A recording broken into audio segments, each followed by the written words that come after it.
Pilar and the praise, kasama po ang praise and worship team. Susundan din po ng opening prayer ni Teacher Tina.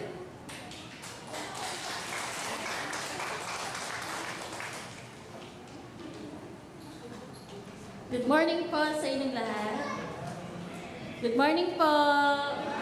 Okay, so nararapat lang po na pasalamatan natin ang ating Panginoon dahil sa isang linggong nagdaan, nandito tayo upang itaas ang kanyang pangalan. Amen? Amen.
Salamat po sa tuwing umaga kami ay nagigising na walang ibang nasasambit kundi salamat, Panginoon. Salamat, Lord God.